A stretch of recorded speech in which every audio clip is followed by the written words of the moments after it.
If you have been feeling like the entire stock market is balanced on a razor's edge lately, you are not alone, and the person sounding the alarm is someone who knows a thing or two about spotting systemic fragility. Steve Eisman, the legendary investor famously profiled in The Big Short, recently sat down with CNBC to deliver a striking reality check. His core argument is simple yet incredibly profound. Almost every investor today, whether they realize it or not, is participating in a single massive concentrated bet on the success of artificial intelligence. If AI delivers, the market continues its upward march. But if it falters, Eisman warns we are staring down the barrel of a major market correction. It is a binary setup, and it has completely rewritten the rules of modern investing. I'll play Steve Eisman's interview uninterrupted first. Then I'll break down his biggest insights, share my own perspective on what they mean for investors today, and finally reveal my analysis of 3 of the best growth stocks to buy now. Let's hear what Steve Eisman has to say. So what do you do overall? It's more complicated, but you wouldn't necessarily short this market at this point, would you? I would not. I've lightened up. I've taken... I'll give you an example. I sold my Google a couple of months ago. I've owned Google. I can't even tell you how long I've owned Google. But I felt I wanted to reduce my exposure to AI. I haven't bought anything to replace it because, buying something defensive or staply is kind of a waste of time. Why? That doesn't go up. They don't go up. People either want to buy AI or they don't want to buy AI, but they don't want to shift out of it to buy Clorox. So if this is a binary situation where AI succeeds and the market continues to push higher and higher. Correct. What happens if AI doesn't succeed? I think we have a big correction. How big? Now that's a hard question. I don't know. But, it's all one trade. It's just literally one trade. Even people who think they're diversified because they own 60% stocks and 40% bonds are missing the fact that they're actually not diversified. Because of their 60%, more than 50% of it is tech and AI related. And of the 40% of bonds, most of the new issuance of bonds is AI related. So even people who think they're diversified because they own bonds are not really that diversified. What scares me is that it's all one trade. So it better succeed. What are you doing if you've sold Google? What else? If you sold Alphabet, what else have you done? I'm just sitting in, I have cash until I can try and figure out what to do. What would it take to get you to deploy that cash? I don't know yet. I really don't. I don't think this debate's going to get settled within the next 2 weeks. We talk all the time about the Middle East because you can say AI is driving everything, but you could also say oil prices are driving everything right now, too. Oil prices are down 8%. You see the market's up significantly. How much does that factor into it? Do tariffs factor into it? I think it factors it to a degree. I don't think this war is going to be over anytime soon. I don't think. I think President Trump wants the Iranians to give up their nuclear fuel, and the Iranians are not going to give up their nuclear fuel. So I don't think there's much to talk about. So, we get these lulls, but then it doesn't do anything. But you're not worried about oil prices at this point? I think actually there's an oversupply. Okay. That's why the Halima, who was a guest on my show too, pointed out that China has basically stopped buying oil, which is why oil prices haven't gone up that much. You would have thought oil prices would be 150 at this point, but they're not because there's actually an overproduction. And I also think some of these pipelines that are going to be able to avoid the Strait are pretty close to being finished. Yeah, next year, I think maybe 2027 is when you hear from. And that's why I'm not really all that worried about oil prices. AI is going to be something. I'm like you, I'm not sure what. But does for lack of a better term, the bubble popping, does it come from people slowing down on the build out, or does it come with the promise of what it's supposed to do disappointing people? I don't necessarily think the latter. It's going to be unbelievable. It's going to be amazing. It's going to be something really good. That doesn't mean that everybody succeeds. Yeah. That doesn't mean that and these Anthropic, circular deals, the latest NVIDIA deal, like you got to read it, and it's like they're going to back this, but then they're going to provide money for OpenAI to buy their chips, and it's so incestuous. It's convoluted. It's totally convoluted. You don't know if there's any, real profitability in any of the machinations that you figure eventually. There probably is for NVIDIA, like he was saying. Probably. Well, there is, yes, for NVIDIA. They're not doing it for free. Yeah. But look, I think one of the bottlenecks is that Anthropic and OpenAI are responsible for a lot of the spending that people are doing. Right. And Anthropic and AI have models that are now much more expensive than the competition. And I think that is a potential bottleneck. I'm a much better cook because of AI. And you are? Yes. Huh? And griller. Okay. When I grill things on, far better. Everything is juicier, tastes better. I do it a totally different way. I'm using the grill that has different zones. And you don't pay anybody for any of that. No, I use just open. I don't pay for free. Right. But he's very, very nice to me. Because you beat him into submission. Maybe so. No, Claude is like, so how was your boneless breasted chicken? It was unbelievable, Claude. Thanks. It was any time. I kind of like that stuff. Right? Very friendly. Steve, we've got a Fed meeting this week, too. You basically think that's just noise. Completely irrelevant. I mean, look, if inflation gets worse, they'll raise rates. And if inflation gets better, they'll cut rates. And so I don't understand why people get so exercised about it. Doesn't make much difference to you one way or the other. Right? Not really. Yeah. I mean, look, if the Fed starts to raise rates very aggressively, that would be important. But I don't see that. So, it's good to talk about on television, but it doesn't really interest me that much. What makes Eisman's perspective so compelling is how he dismantles the traditional idea of safety. For decades, the golden rule has been diversification, the classic 60-40 portfolio, where 60% goes into stocks and 40% into bonds to cushion the blows. But Eisman points out that this classic shield is now an illusion. If you look closely at the stock portion, more than half of it is driven by tech and AI-related giants. Even more surprising is his observation about the bond market. Eisman notes that a massive portion of new corporate debt issuance is coming from companies funding their AI buildouts. If you think you are diversified because you own bonds, you are actually just doubling down on the exact same trade. It is all one giant interconnected wager, and that concentration makes the current market incredibly precarious. Eisman isn't just theorizing about this risk, he is actively voting with his capital. He recently sold his shares in Alphabet, Google's parent company, after holding them for years, simply to reduce his AI exposure. Interestingly, when the CNBC hosts asked what he bought to replace Google, his answer was cash. He didn't cycle his money into defensive staples like Clorox. Eisman explains that doing so is a waste of time today. In his view, the market is binary. Investors either want high-growth AI or they do not. Nobody is selling tech shares to buy household cleaners. Because of this, defensive stocks simply do not go up, leaving cash as the only sensible place to wait out the storm. This brings us to the core vulnerability of the tech sector, the sheer complexity and circularity of the AI business model. The discussion turned to a dynamic that is starting to make seasoned analysts highly uncomfortable. Convoluted financial arrangements where major hardware providers back startups who then use those funds to buy the hardware providers' chips. While NVIDIA is making real profits, the long-term viability of the broader ecosystem is highly questionable. Eisman points to a major bottleneck in the industry. The dominant players like OpenAI and Anthropic are spending astronomical sums to develop models that are increasingly expensive to run. Even as cheaper, open-source competition begins to close the gap. It is easy to get distracted by other headlines, but Eisman urges investors to ignore the noise. Take the Federal Reserve. Eisman dismissed their meetings as completely irrelevant to his strategy.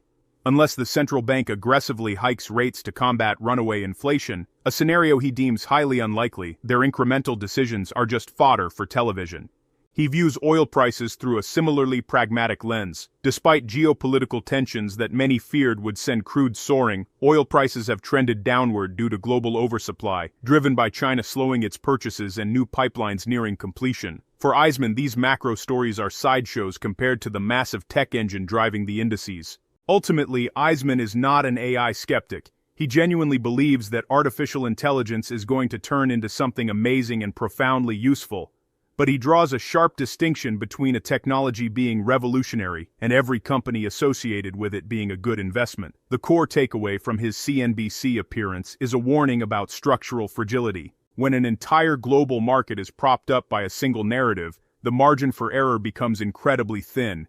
If the massive capital expenditures we are seeing today fail to translate into clear, sustainable corporate profitability in the near future, the correction will not just hit a few tech stocks, it will reverberate through every corner of the financial system. It leaves us with a critical question to ponder.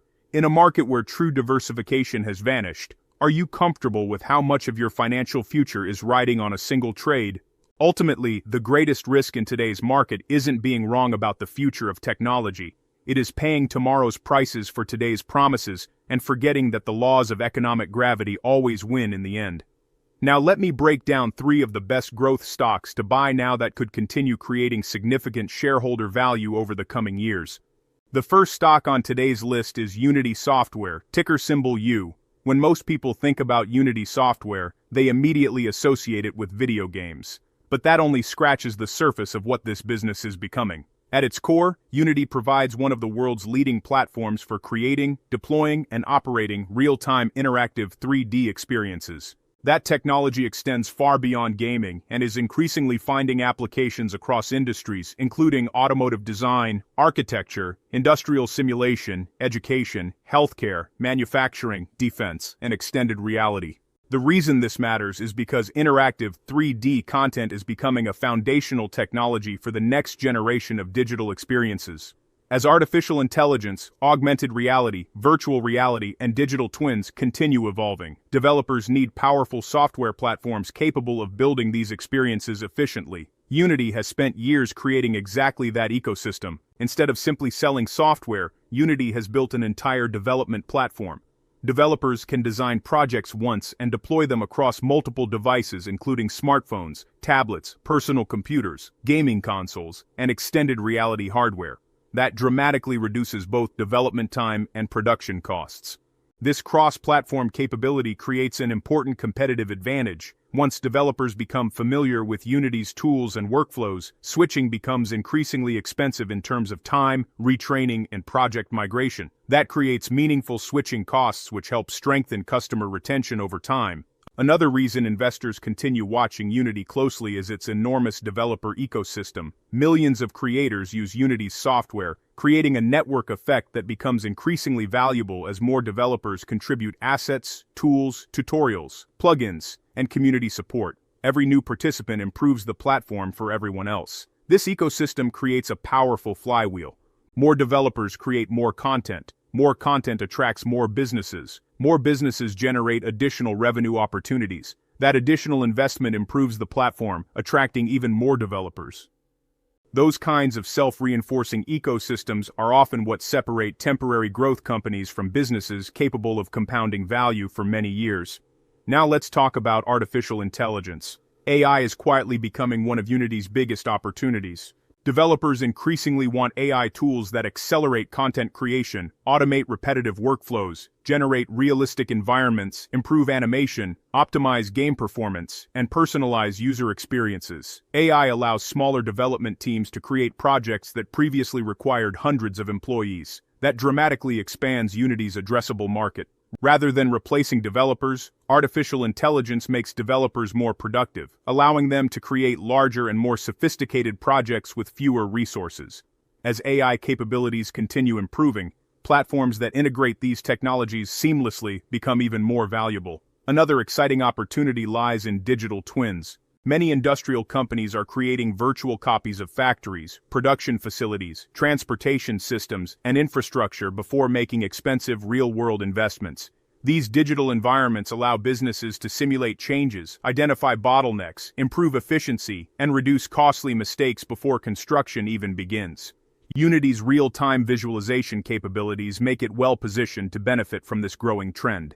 Extended reality also remains an important long-term catalyst.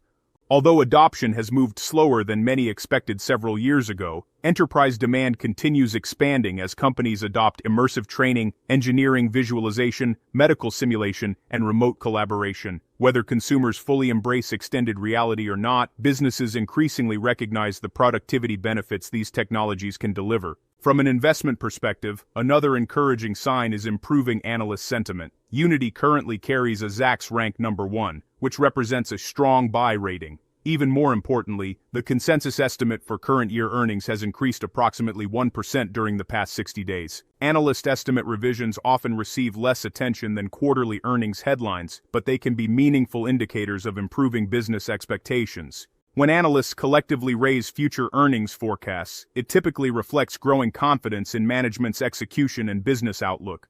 Valuation also appears attractive when viewed through a growth-adjusted lens. Unity currently trades with a PEG ratio of approximately 1.28 compared with an industry average near 6.45. The PEG ratio adjusts traditional valuation metrics by incorporating expected earnings growth. A significantly lower PEG ratio suggests investors may not be fully pricing in the company's future growth potential. No valuation metric should ever be viewed in isolation, but this comparison certainly deserves attention. Unity also carries a growth score of A, highlighting the company's strong long-term growth characteristics based on multiple financial factors. Of course, investing in Unity isn't completely risk-free. The company has experienced periods of slowing growth, changing advertising conditions, and broader technology sector volatility. Management has also spent considerable effort improving operational efficiency while focusing on profitable growth rather than growth at any cost. That transition can create short-term uncertainty. However, investors willing to look several years ahead may find that these restructuring efforts position the company for healthier and more sustainable expansion. One factor I personally like is that Unity operates at the intersection of several powerful secular trends instead of relying on only one. Interactive entertainment continues growing, artificial intelligence continues expanding, industrial simulation continues gaining adoption, digital twins continue becoming more valuable, extended reality continues finding practical enterprise applications, cloud-based software continues replacing traditional development tools. Very few businesses have exposure to all of these opportunities simultaneously.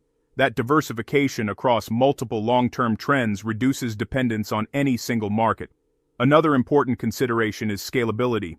Software companies generally enjoy attractive economics because once the platform has been built, serving additional customers becomes significantly less expensive than creating entirely new products. As Unity grows its customer base, incremental revenue has the potential to translate into stronger profitability over time, particularly if management continues improving operating efficiency. That's one of the characteristics many long-term investors look for, businesses capable of expanding margins while growing revenue. When those two factors improve together, shareholder value can compound much faster. The long-term investment thesis for Unity is not based on predicting the next blockbuster video game. It's based on the increasing importance of interactive digital experiences across nearly every major industry. As more businesses embrace real-time 3D technology, simulation, artificial intelligence, and immersive computing, Unity has an opportunity to become essential infrastructure powering those experiences. That kind of positioning is exactly what many growth investors search for. A company serving expanding markets with products that become increasingly important as technology evolves. If Unity executes successfully over the next several years, today's valuation could eventually look much more attractive in hindsight. Whether that ultimately happens depends on continued execution, improving profitability, expanding enterprise adoption, and successful integration of emerging AI capabilities. But based on its technology platform, improving analyst expectations, attractive growth metrics, and exposure to multiple long-term secular trends, Unity Software deserves serious consideration from investors looking for growth opportunities. If this resonates with you, you're exactly who this channel is for. Please hit the like button, share the video, and leave your thoughts in the comments. Subscribe to the channel so you don't miss out on the next important financial investing update. Remember to do your own research before you invest in any stock. The second company is Penn Entertainment, ticker symbol PENN. At first glance, many investors see Penn Entertainment as simply another casino operator. But that perspective overlooks what makes this business interesting from a long-term investment standpoint. Penn has been transforming itself into a diversified entertainment company with multiple revenue streams, combining regional gaming properties, racing operations, video gaming terminals, and interactive digital experiences under one business model. That diversification matters because it reduces reliance on a single property or geographic market. Instead of depending on one flagship destination, Penn operates a broad network of gaming and entertainment assets that collectively generate recurring customer traffic. One of the biggest strengths of the business is its loyal customer base. Gaming is an industry where customer relationships often last for years. Once people find a location they enjoy visiting, they frequently return multiple times each year. That repeat visitation creates recurring revenue without requiring the company to constantly find entirely new customers. This creates an economic advantage that many investors underestimate. Building a loyal customer base takes years, significant capital investment, regulatory approvals, and operational expertise. Those barriers make it difficult for new competitors to enter the market quickly, helping established operators protect their market position. Another important advantage is the highly regulated nature of the gaming industry. Obtaining licenses, maintaining regulatory compliance, and operating large-scale gaming facilities require substantial financial and operational resources. Those barriers create a competitive moat because relatively few companies have the experience and infrastructure necessary to expand successfully. This allows established operators like Penn to focus on improving existing operations while selectively pursuing new growth opportunities. Another aspect that makes Penn compelling is its emphasis on operational efficiency. Management has spent considerable effort optimizing costs, improving customer engagement, and increasing profitability across its portfolio.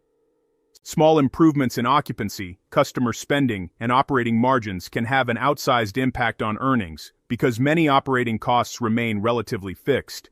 That's an important characteristic of scalable businesses. When revenue increases faster than expenses, earnings growth can accelerate much more quickly than sales growth alone. Wall Street appears to be recognizing this improving outlook. Penn currently carries a Zacks rank number 1, representing a strong buy rating. Even more encouraging, analysts have become significantly more optimistic about the company's near-term earnings potential.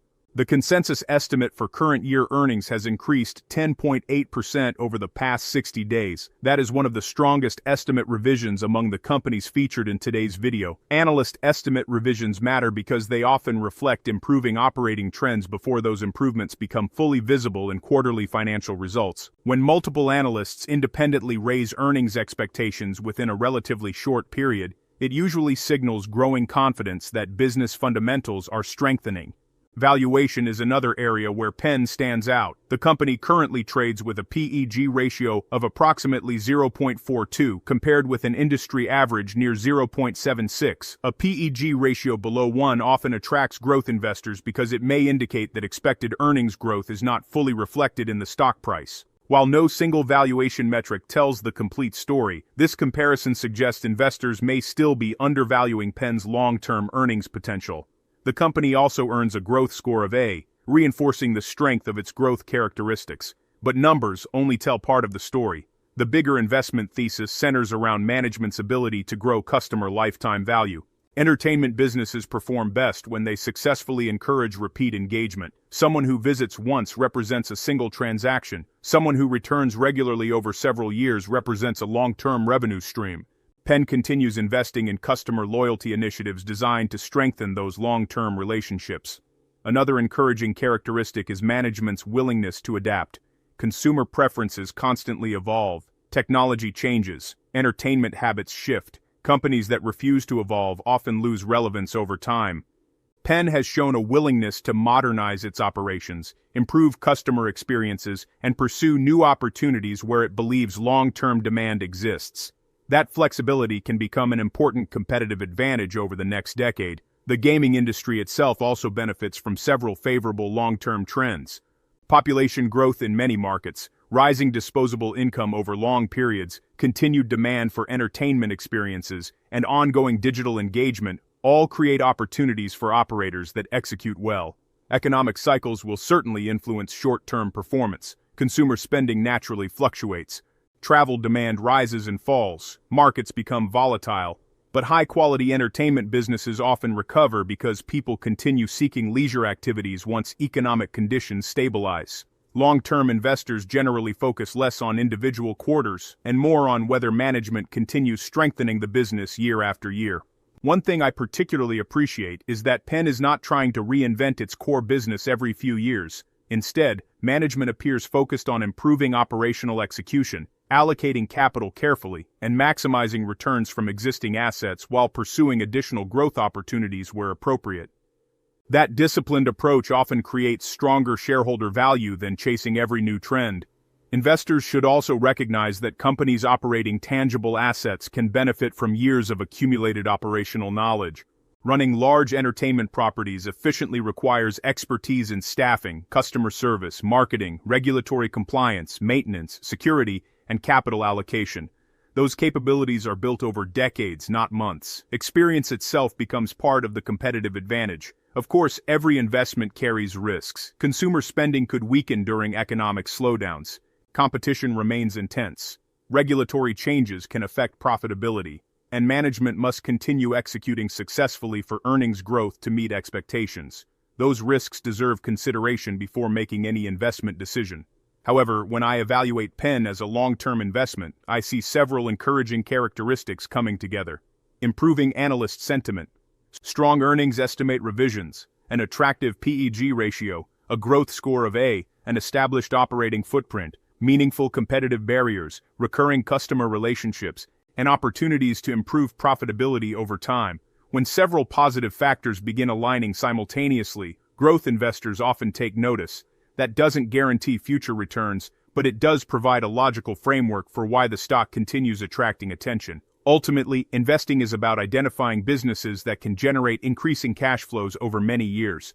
If management continues executing effectively, expands profitability, strengthens customer engagement, and capitalizes on long-term entertainment demand, Penn could reward patient shareholders over time. For investors searching for companies where improving fundamentals appear to be converging with attractive valuation metrics, Penn Entertainment certainly deserves a closer look. This video is brought to you by Value Stocks Investing Master Course. If you're looking to grow your wealth by investing in solid undervalued stocks but not sure where to start, I created the Value Stocks Investing Master Course to teach you how to identify great companies, make smart investment decisions, and build a portfolio that lasts. Click the link in the description and pinned comments to get the course today and take control of your financial future.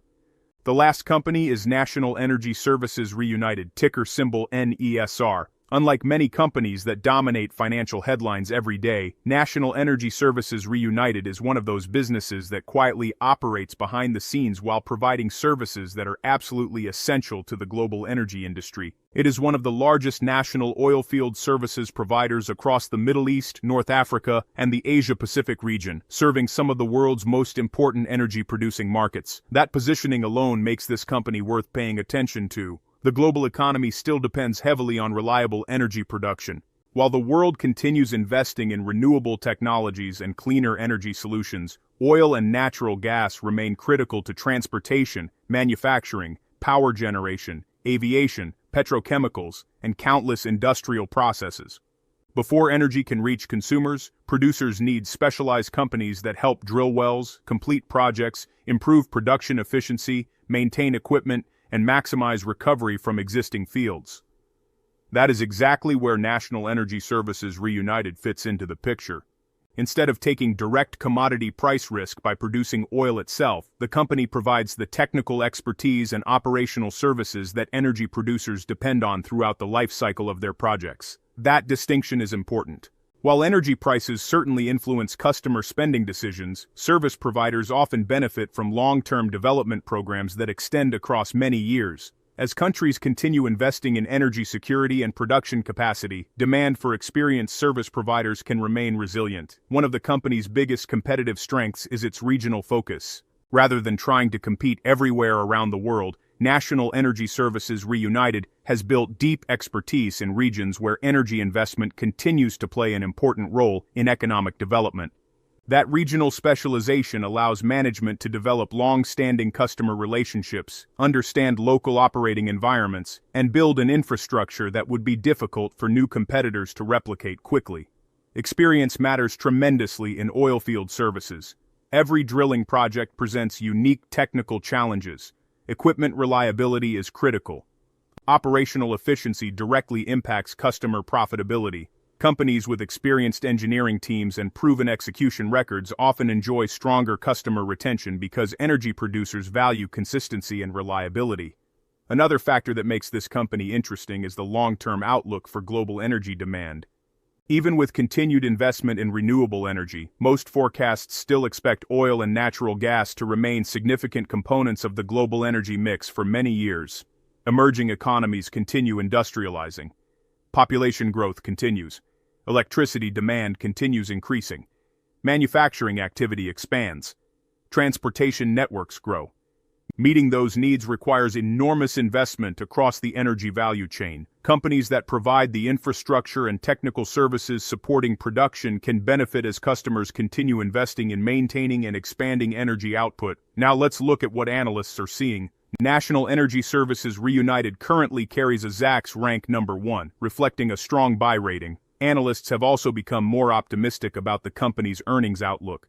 The consensus estimate for current year earnings has increased 5.5% during the past 60 days. Again, that is an encouraging sign because upward earnings revisions often indicate improving confidence in business performance and future profitability. Valuation is another area where the company stands out. National Energy Services Reunited currently trades with a PEG ratio of approximately 0.30, compared with an industry average near 0.55. That is an attractive difference. A PEG ratio at this level suggests investors may still be paying a relatively modest price compared to the company's expected earnings growth. The company also carries a growth score of B, reinforcing that it continues demonstrating solid growth characteristics while maintaining attractive valuation metrics. One reason I find this business particularly compelling is that it operates in an industry where long-term customer relationships are incredibly valuable. Oil and gas producers typically do not switch service providers lightly. Large projects involve extensive planning, engineering coordination, safety requirements, and operational integration. Once trust has been established, customers often prefer maintaining relationships with providers that consistently deliver reliable performance. That creates recurring business opportunities over time. Another positive characteristic is operational scale. As one of the largest national oilfield service providers across its core regions, National Energy Services Reunited benefits from accumulated expertise, established infrastructure, and broad service capabilities. Scale allows the company to compete for larger contracts while spreading fixed costs across a wider revenue base. That can support stronger operating margins as the business grows. Investors should also appreciate the importance of geographic diversification. Serving multiple countries across the Middle East, North Africa, and Asia Pacific helps reduce dependence on any single market. Different regions may experience different investment cycles, allowing the company to benefit from opportunities across a broader geographic footprint. Of course, no investment is without risk. Energy markets can experience periods of volatility. Capital spending by customers can fluctuate depending on commodity prices and broader economic conditions. Political developments may also influence regional investment activity.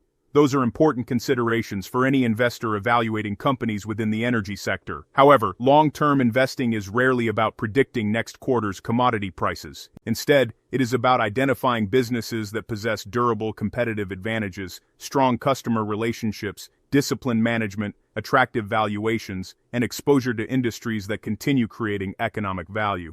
National Energy Services Reunited checks many of those boxes. When I step back and compare all three companies we've discussed today, I notice something interesting.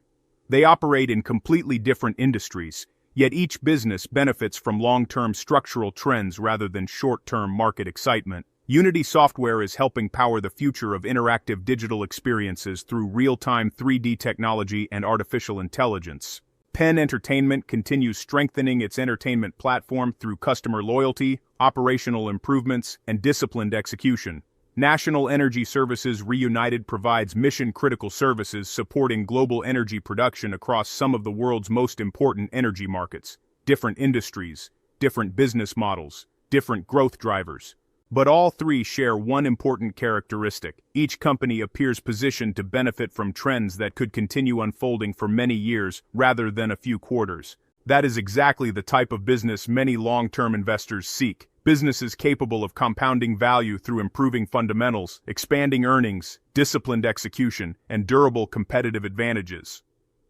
Of course, none of these stocks are guaranteed winners. Markets can be unpredictable. economic conditions change. Management teams must continue delivering results. Competition never disappears. That is why diversification, patience, and ongoing research remain essential parts of successful investing. The best investors are not trying to predict every short-term market movement. They focus on identifying quality businesses, buying them at reasonable valuations, and allowing time to work in their favor. If you want exclusive stock tips, in-depth analysis, real-time trade alerts, and free investing guides, join the Stocks Galore Patreon today and take your investing game to the next level. Our members get full in-depth analysis on most of the stocks mentioned here. Head over to patreon.com/stocksgalore and become part of our growing community of smart investors. Link is in the description. Now I'd love to hear from you. Which of these three businesses do you believe has the strongest long-term competitive advantage? Unity Software, Penn Entertainment, or National Energy Services Reunited? And which one would you be most comfortable holding for the next 10 years? Let me know your thoughts down in the comments. Do not forget to like the video, share your thoughts in the comments, and subscribe so you do not miss the next important investing update. Thanks for watching, and I will see you in the next one.